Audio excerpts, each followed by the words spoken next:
The area of Detroit was 80 square miles in 1922 when we went into the transportation business. Now it is 140 square miles, and there are over 250,000 more folks getting about the city. Something had to be done, and the DSR stepped up and did it. It was prohibitively expensive to build car lines into the more distant districts, so bus lines were established to make the system more flexible. Placing hundreds of buses on the streets meant establishing shops to service them. 325 employees spend their days poking around in the insides of all sorts of buses, old and new, in 6 garages and here in the heavy repair shop at 2nd Boulevard and LaBelle Avenue, a building of 66,000 square feet. That big fellow over there weighs approximately 10 tons, but the lads juggle it around as though it were a kiddie car. They're mighty watchful of lubrication needs, too. Each bus has a complete chassis greasing job every 1,000 miles. In other words, here is a completely makes, sizes, and ages in first-rate running condition, summer and winter in all sorts of weather, and some of them have traveled 300,000 miles on our streets.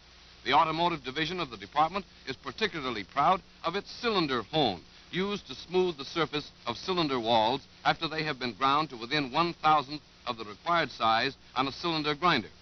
The honing process was developed in the department's shops. Stones fastened to a steel rod are revolved in the cylinder by an electric motor. Centrifugal force keeps the stones riding on the wall, thereby hitting the high spots and removing them. 2 grades of stones are used, a coarse one to remove 1/2,000th of an inch, and a fine stone used with ordinary lard to finish to correct size and polish the walls. The cylinders are checked with a Johansson cylinder gauge for taper and eccentricity, and a maximum tolerance of 1/2,000th of an inch is maintained both for taper and for out of round. And not only is the job done by the DSR process with great accuracy, but it also requires less than half the time ordinarily needed. Here it is, only 9 o'clock in the morning. Notice the young man's watch. And in the DSR laboratory in Highland Park, gasoline is being tested. More than 13,000 gallons are used daily in our buses, and a sample is taken from each carload to the lab to ensure the proper octane content. The DSR employs 700 men on its buses, these speedy vehicles that provide splendid transportation for thousands of Detroiters over 500 miles of city streets. It was 10 years ago that the Street Railways Department first began giving bus service to its patrons. In the beginning, the buses were intended to provide feeders in the outlying sections to the car lines. As the city grew in area and in population, and as the buses grew in popularity, the necessity for greater bus facilities increased, until many of the routes developed from small feeder lines to main trunk lines. There are several sizes and shapes. The trackless trolley bus, for example, operates on Plymouth Road, extending the privilege of transportation to a district that might otherwise have to hoof it downtown. In 5 years, the population of our city decreased 23% within the 3-mile circle, but at the same time increased 73% in the outlying districts. Something had to be done for those people, even though it meant to the department much longer hauls at a greater cost per passenger. And something was done, because this is your business.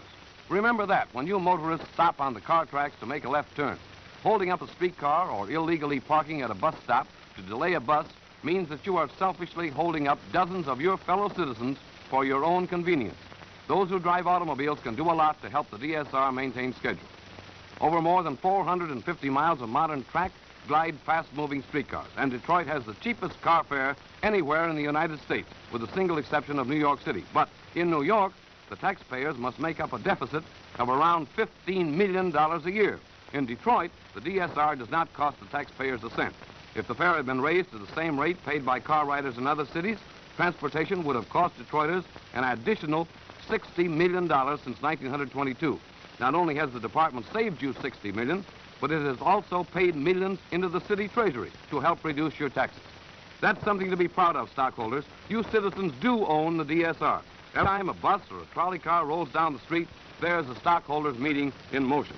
Yes, sir, it was certainly a smart decision that the electorate made in 1921 when the city was authorized by an overwhelming vote to purchase the railway system and run it for all the people instead of for a handful of stockholders. Now, let me show you graphically one thing that has been accomplished.